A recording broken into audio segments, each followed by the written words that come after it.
been the best.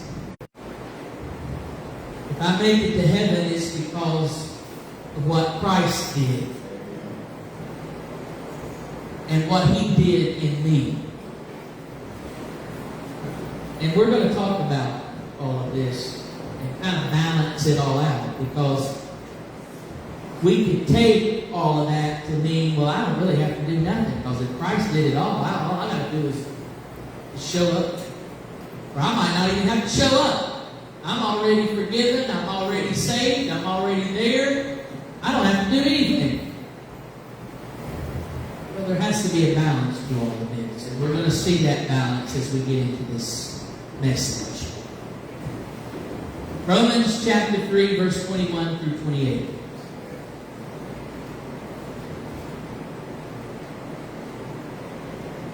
Now the righteousness of God apart from the law is revealed, being witnessed by the law and the prophets.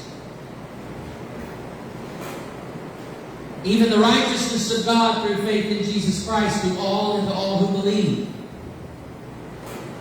For there is no difference, for all have sinned and fall short of the glory of God, being justified freely by His grace through the redemption that is in Christ Jesus, whom God set forth as a propitiation by His blood through faith to demonstrate His righteousness, because in His forbearance God has passed over the sins that were previously committed, to demonstrate at the present time for His righteousness, that He might be just and the justifier of the one who has faith in Jesus. Our Heavenly Father, we thank You. We thank You, Father, for this doctrine of justification, but we pray, Father, that today we're going to understand it more clearly. Pray, Father, that You inspire, that You incite, and that You edify in this message. I pray, Father, that You shine in all of it. It's not about the speaker, it's about the message. And I pray, Father, that Your words will be revealed. May there be more of You and less of me. And may Your church respond to what the Spirit says. In Jesus' mighty name we pray. Amen. How many of you have ever read Fox and Fox?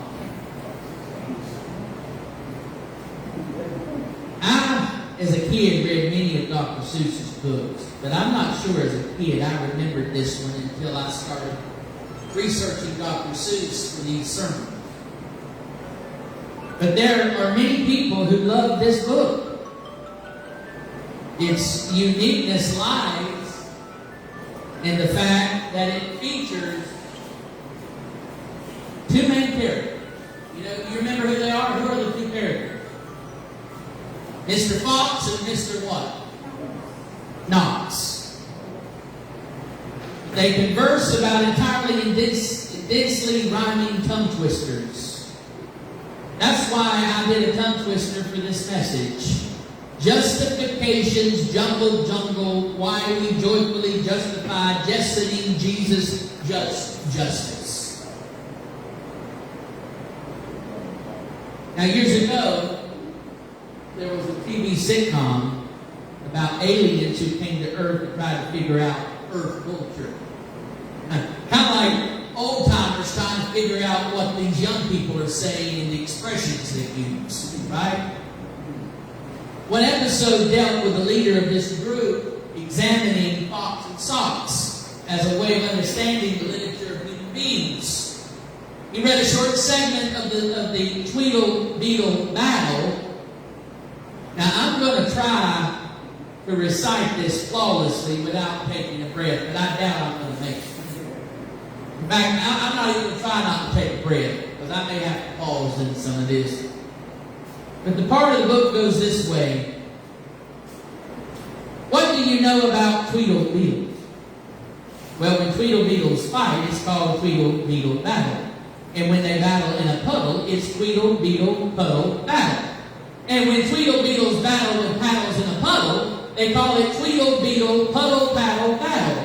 And when beetles battle beetles in a puddle paddle battle, and the beetle battles puddle is a puddle in a bottle. They call this a twinkle beetle bottle, puddle, paddle, battle, muddle.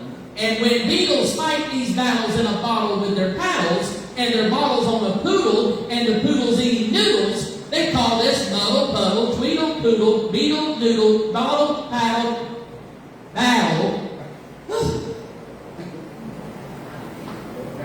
Let me do that again. They call this muddle, puddle, tweedle, poodle, beetle, noodle, bottle, paddle, battle.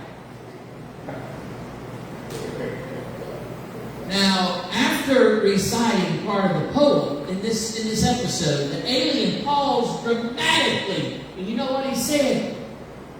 The man is a genius.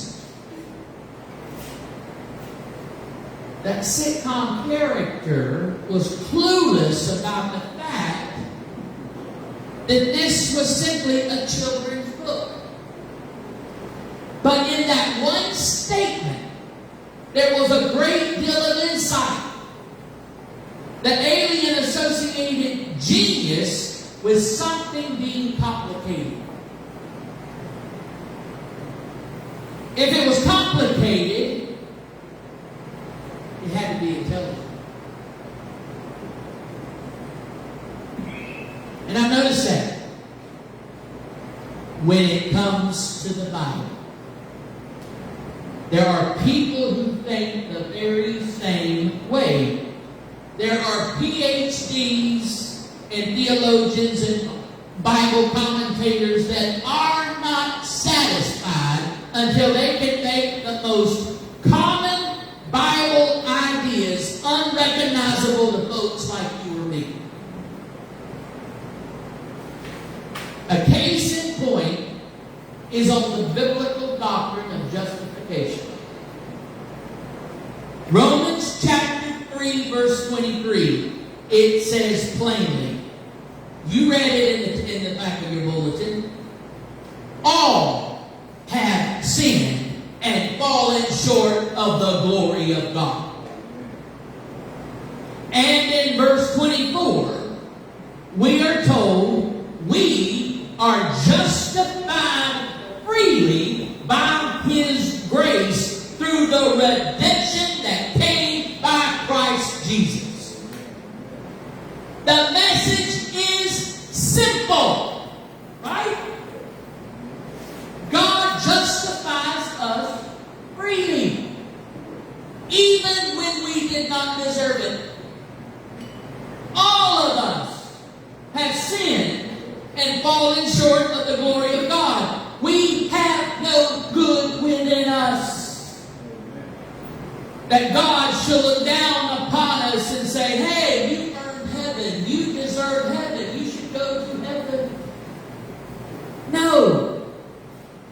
The Bible teaches us that we are all sinners, all under God's righteous wrath, all under condemnation, and there is nothing we can do to save ourselves. Neither your own righteousness nor mine could buy your salvation. So how can we be saved? The only way it is possible to be saved is if God did it for us. And that's what justification is all about. God justified us. Justified, or justice, it's all a legal term. Vine's Expository Dictionary says that being justified is the legal and formal acquittal from guilt by God as judge. Our sins made us guilty in God's presence. We were in danger of being imprisoned by our sins. We all had warrants out for our arrest. But God, the righteous judge, pardoned us. We didn't deserve it, but God pardoned us. He justified us. One person once said, being justified means God made it just as if I'd never sinned. You get that? Just as if I, like the word, right? Justified. He made it just as if I'd never sinned. It's a cute, simple phrase that helps us realize what a powerful thing God has done for us. But one scholar didn't like that phrase. He thought it was too simple to do justice to the term justified. He wanted something more complicated. And he's not alone. In the past, through Facebook, I've received various messages or seen various posts from various religious sites. One in particular, ChristianHistory.net, was celebrating John Calvin's 510th birthday. As a result, they were dedicating several articles to Calvin's contribution to Reformation theology. One article in particular dealt with Calvin's teachings on justification. The first line in the article caught my attention. The author wrote, quote, "Justification remains a controversial doctrine." Unquote.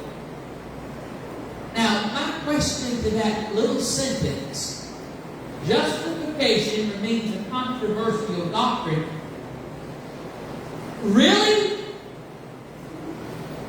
He went on to say that the New Testament scholars were re-examining Paul's teachings of justification, and that Lutherans and Roman Catholics had produced a joint declaration on the doctrine. And the author of the article examined John Calvin's writings on the subject. Now, why all the hubbub in the religious community about justification? Why would it be controversial? Why is there a need to re-examine the doctrine? Why issue a joint declaration on the subject? Is it that hard of a doctrine to understand? No.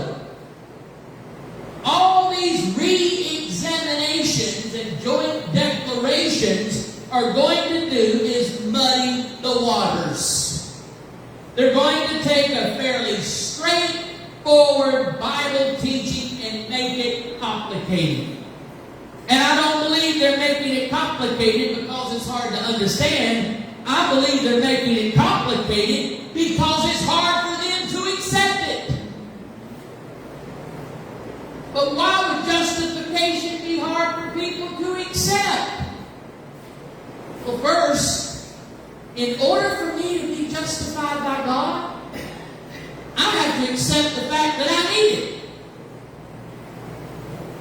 I have to believe that I have sinned, that I have fallen short of the glory of God, and I have to believe that there's nothing I can do without God's justifying me. I don't have the power. I have to admit it. Now that's hard for a lot of people to accept. Especially snooty Pharisees who like to put their nose up in the air. They don't like taking blame for their actions. And so when it comes to being justified, a lot of folks don't look to God. They look to themselves. I will fix this. They would prefer to justify themselves. Think about this. A boy hits his brother, bloodies his brother's nose. Any of you remember those days? I mean, if you have ever bloodied your brother's nose. Oh wow, that's a lot of hands. I didn't know I was in such a company of such violent people. Yeah, we're going to pray today. When his mother asked, "Why did you do it?" he responded, "He hit me first. He called me a bad name. He broke one of my toys." What is that boy doing? He's justifying his actions, right? Yes, I did something, but it's his fault. If you've been coming or tuning into our Bible studies, a couple of weeks ago in Bible study, we talked about when Adam and Eve ate the forbidden fruit, God asked Adam, why did you do it? What was Adam's response? The woman she gave me, it was her fault. Remember that? It's my husband's fault. It's my wife's fault. It's my neighbor's fault. It's my co-worker's fault. It's my boss's fault. It's the government's fault. It's Obama's fault. It's Biden's fault. It's Trump's fault. It goes on and on and on and on. I may have done a bad thing, but I justify myself by blaming someone or something else. But you know what God says? That's not going to fly with me. When you and I stand before the judgment seat of God, God won't ask you what this or that woman did to you. The only testimony He's going to consider, what did you do? He won't listen to your self-justification, because we won't be able to justify ourselves enough to get through. The only way to get to heaven is if God justifies us. And the first step to being justified by God is to accept the fact that you're not nice enough. I'm not nice enough. None of us are nice enough to make it so that God has to let us in. On the merits, you and I are factory rejects.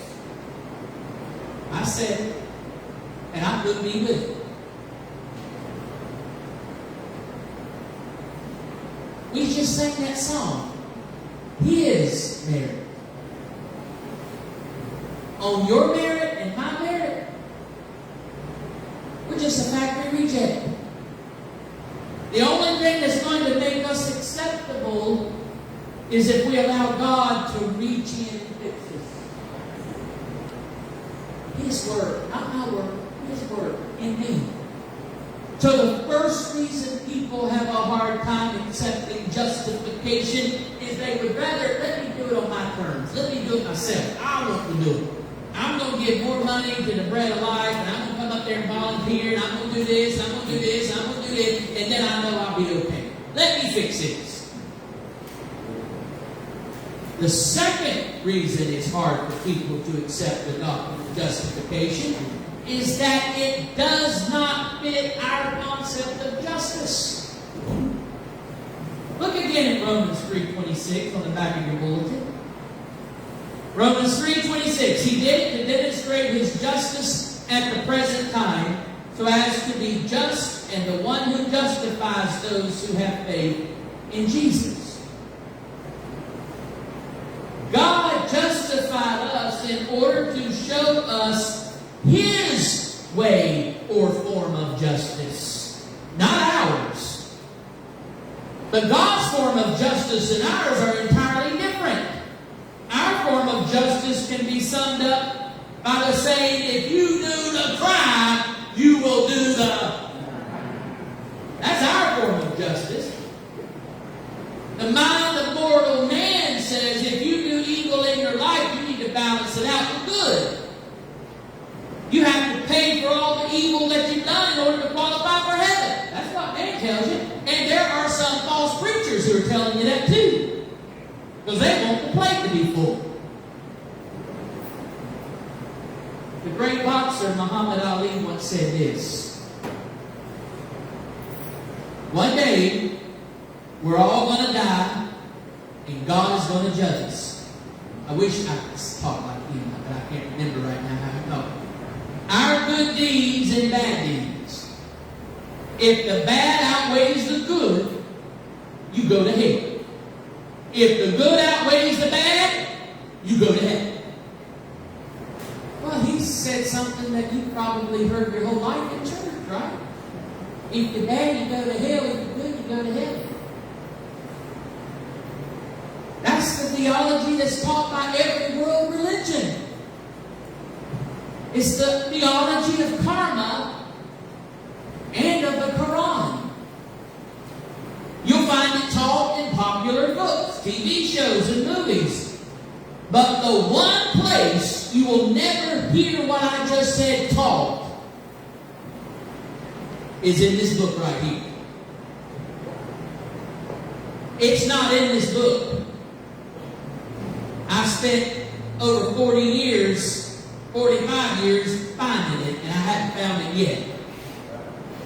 The Bible rejects the teaching of karma. Scripture denies the belief that you or I could ever do enough to be good enough for God. The doctrine of justification tells us we can't get there from here.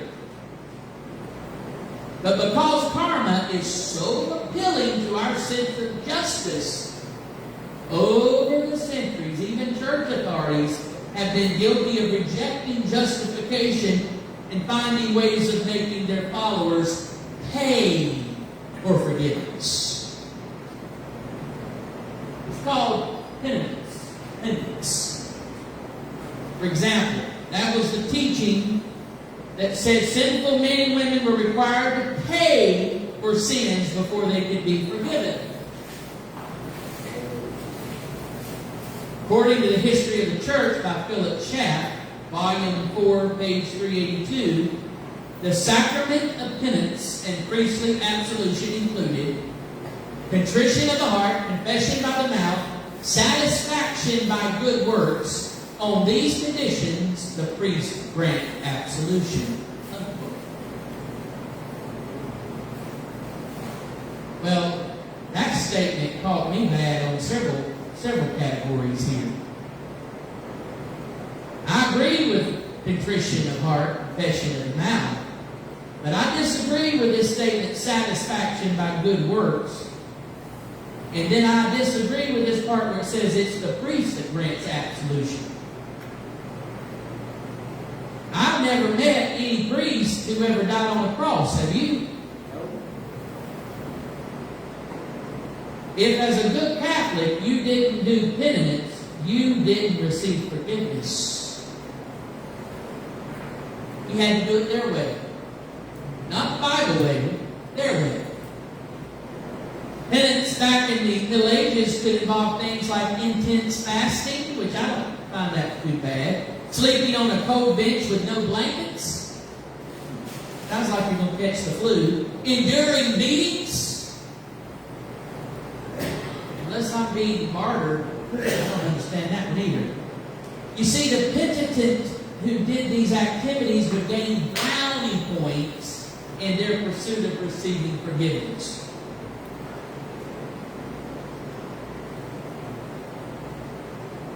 That's sad. But then came along a man by the name of Martin Luther. Not Martin Luther King. Martin Luther of the 16th century. He was a good Catholic priest, but he was deeply troubled by his sense of unworthiness, so he did repeated acts of contrition and penance to try to win God's forgiveness. He repeatedly fasted. He slept in the snow without blankets. He endured repeating beatings. He kissed the steps that led to the Pope's throne. And when he left the confessional, he'd often turn right around and go back and repent of even more sins. Martin Luther had fallen prey to the concept of karma. If he did enough good things, his good deeds would outweigh the bad. But he soon realized that what many people realize do when they take this false doctrine seriously. Doing good deeds couldn't relieve his guilt. He still had the guilt. His sins were not removed. They were still there, even though he was doing all this crazy stuff. Why? Because he was relying on himself for the justification. Then one day, Brother Luther was studying the book of Romans. And he came across Romans chapter 3, verse 28. Romans chapter 3, verse 28. It says, "For we maintain that a man is justified by faith apart from observing the law." And you know what? It was like a light bulb went off in his head, and he just jumped for joy. As he read this verse, he realized that justification came by faith, not works. And he wrote in his Bible, faith alone. Luther had replaced the idea of moral justice with the biblical teaching of justification. One ad for the U.S. Marines pictures a sword, and beneath are the words, "Earned, never given." Any of you military people remember this? Earned, never given. My grandfather was a Marine in World War II. If you want to become a Marine, you must be prepared to earn that name through what? Sacrifice, hardship, and training. If you get it, it was because you deserve it. But if you become a Christian, you must understand God's message of grace. You have to reject the idea of earned, never given, and replace it with given, never earned. We don't receive God's justification because we deserve it. We receive it because God loves us. So the first reason people have problems with justification is they'd rather do it themselves. Number two reason is that it offends their sense of justice. They feel you ought to deserve forgiveness. And the third reason people have problems with biblical justification is that they have learned to accept men's teachings rather than God's. That's why Martin Luther had trouble with the Catholic Church of his day. Justification and grace and mercy didn't make sense to them, so they invented their own doctrines to make themselves feel more comfortable. Works of penance, they even call it a sacrament, like what Luther did to gain forgiveness. Indulgences was another, where the church sold forgiveness for a price. And you can even pay in advance. You know, I'm thinking about going out this weekend and getting into all kinds of trouble. So let me go give the priest some money so that my sins will already be forgiven before I do. Excuse me.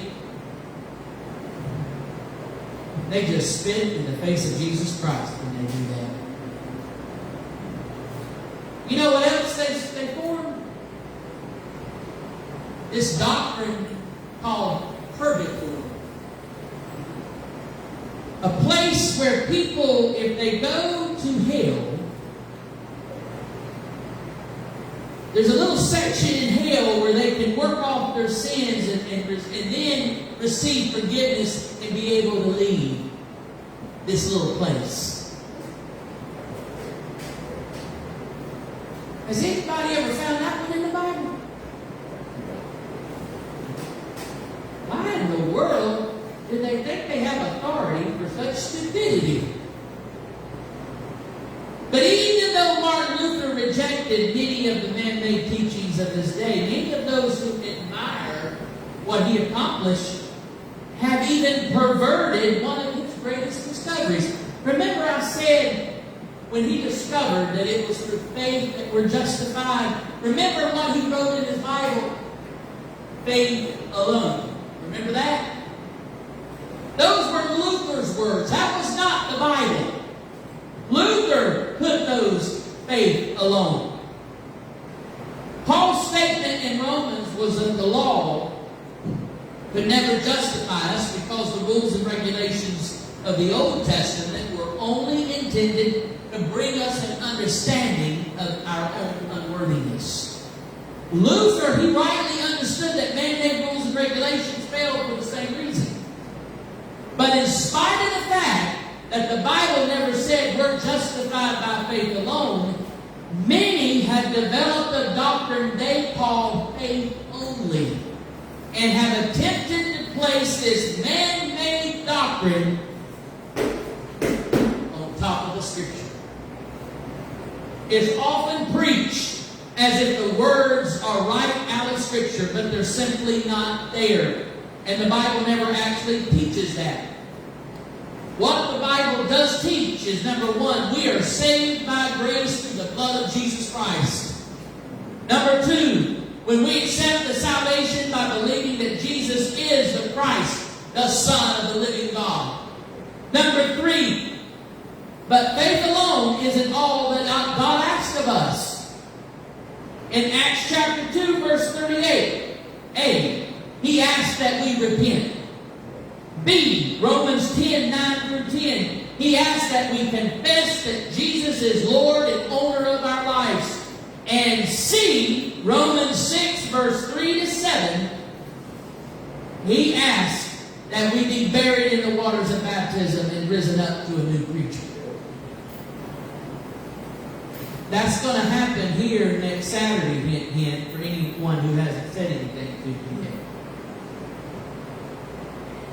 In fact, let's look at Romans chapter 6, verses 3 to 7. For don't you know that all of us who were baptized into Christ Jesus were baptized into His death?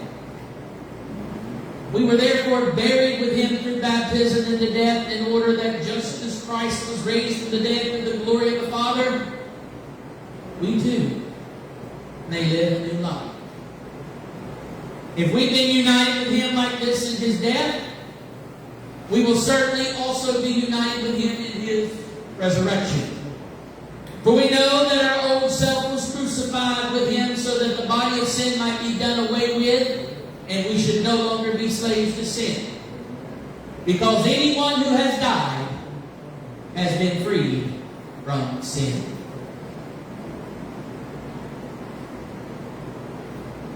When I look at that, I read and I study that. When I look at those things that I just mentioned, repent, Acts 2:38. Confess Jesus is Lord, Romans 10, verse 9. Be buried in the waters of baptism, Romans chapter 6. These are not requests for Scriptures that we need to repeat over and over each time we see it, as the works of men would have us to do. Instead, they're God's way for us to appeal for Him for His gift of salvation. I want to close with some observations that was made by Lee Strobel. He said, as we say around here, other religions are spelled do. D-O. Because they teach people have to do this, do this, do this, do this, do this. Do a bunch of religious rituals in order to please God. It's spelled D-O. But true Christianity is spelled D-O-N-E. Done. Because Christ has already done it all on the cross. This Strobel tells us about a story he found in Buddhism. Now, what's interesting, many of you know the story of the prodigal son, right? And we know the way the Bible ends it. The father couldn't wait for the son to come home. And that was the way Jesus told the story. He didn't end it like the Jewish people did. He didn't end this story like the Buddhists now do. How did Jesus end this story? Every day he waited for that sun to come over the horizon.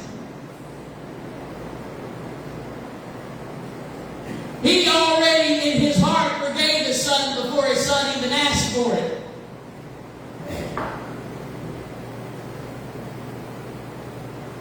But the way the Buddhists tell the story, very similar to how the Jewish Pharisees told this story. But the Buddhists say that both sons were rebellious and left home.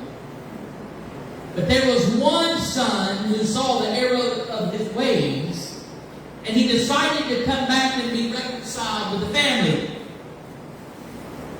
But in the Buddhist version of this story, the errant son is required to work off the penalty for his past misdeeds by spending years of servitude under his father.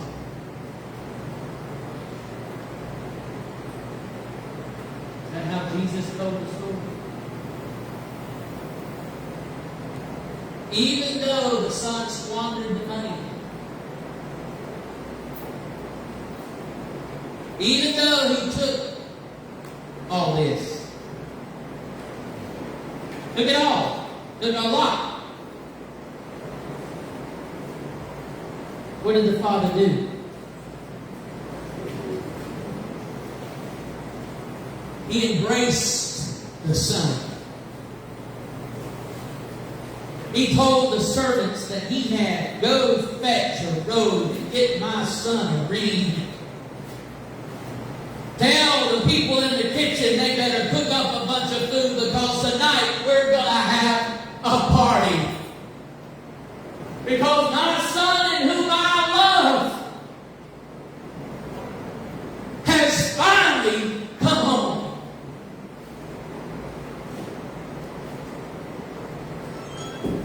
How did the son earn that forgiveness? He didn't.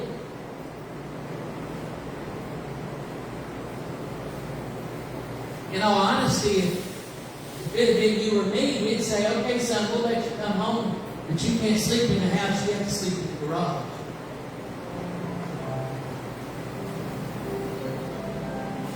How many of his mama would have had that attitude? You still got that beer smell on you, you can't come in the house.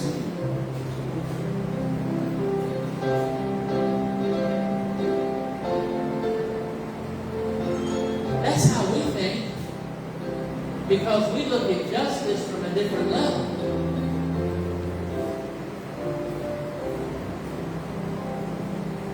The bottom line is, God worked out all the justice parts the day that happened.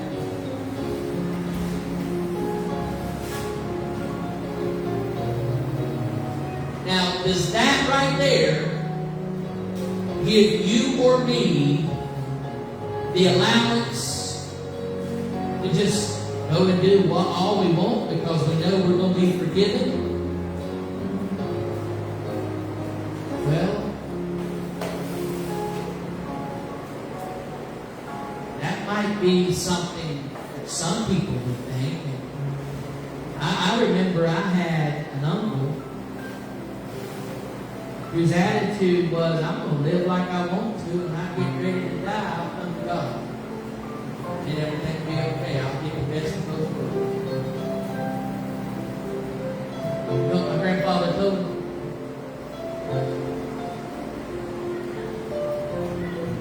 He said, with that attitude, when you close your eyes, you're probably going to die in some kind of tragedy. You're not going to have that opportunity with that kind of attitude. Or you're going to go to sleep at night and you're not going to wake up.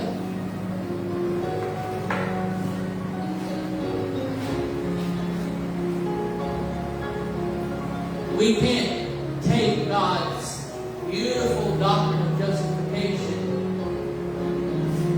and make it cheap. It's called cheap grace. You can do anything you want to because you're already forgiven.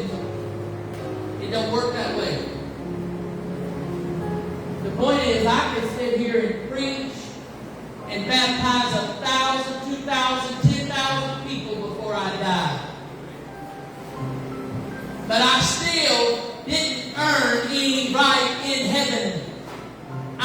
still am not worthy. I don't deserve to be in the presence of God for eternity. That's the truth. And there's no one in here who had earned it, who could even Billy Graham didn't deserve it.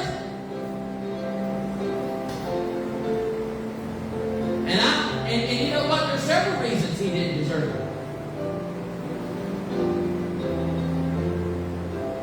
What are you talking about, Pastor? He was a 33rd degree Mason. Research what that means. But God still used the man. I still respect the man. And I don't doubt he's in heaven. I don't doubt that. But did he deserve to be there? No. Do I deserve to be there? No. Do you deserve to be there? I'll let you answer that.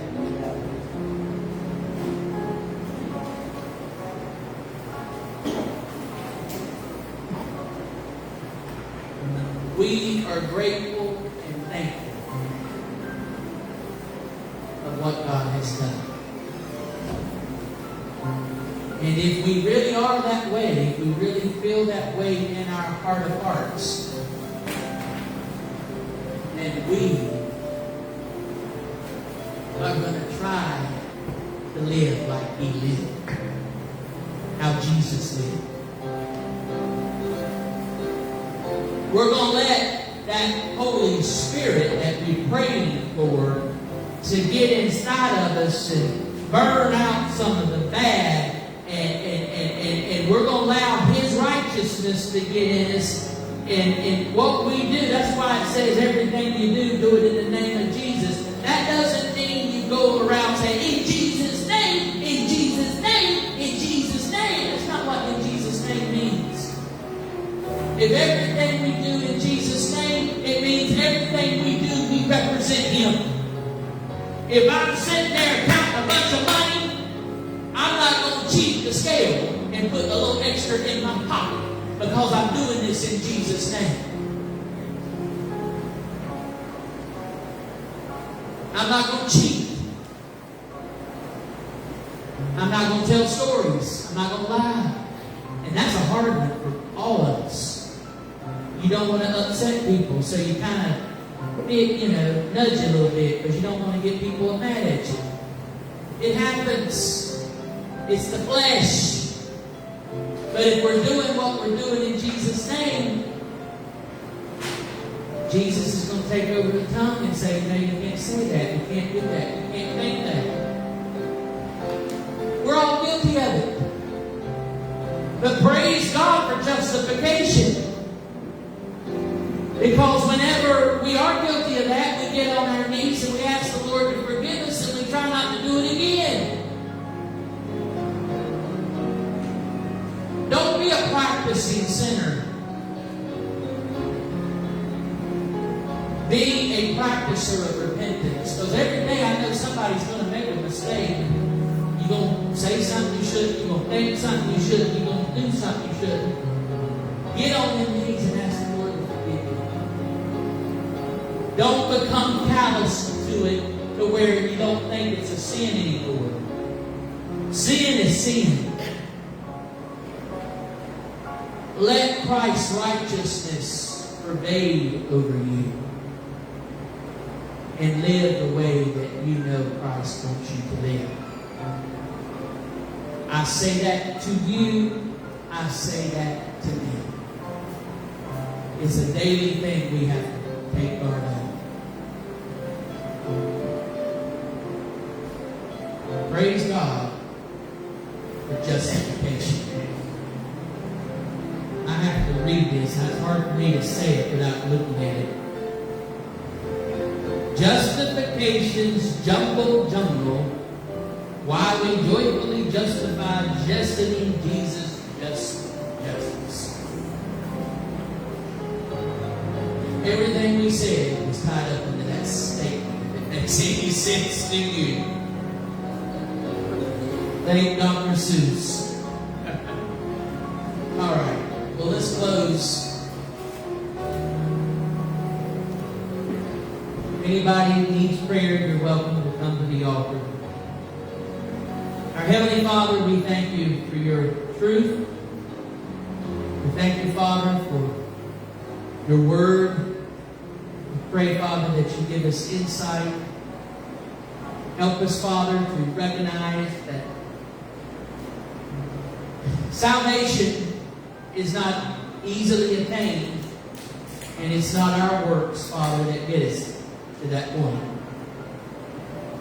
It is the work that you have done and that you're doing in us. I pray, Father, that as we reflect upon these things, that we'll keep these things in our minds and hearts. We won't make excuses for the wrong that we do. We will admit when we're wrong. We'll admit when we do things we shouldn't. We will admit those things. We will confess those things to you. And Father, we will stand humbly before you, knowing that we couldn't do anything good without the help of your Holy Spirit. We sometimes think, Father, that the good that we do have is enough. But Father, we can't work in that mindset. We have to be humble before you and realize it is the work that you're doing in us.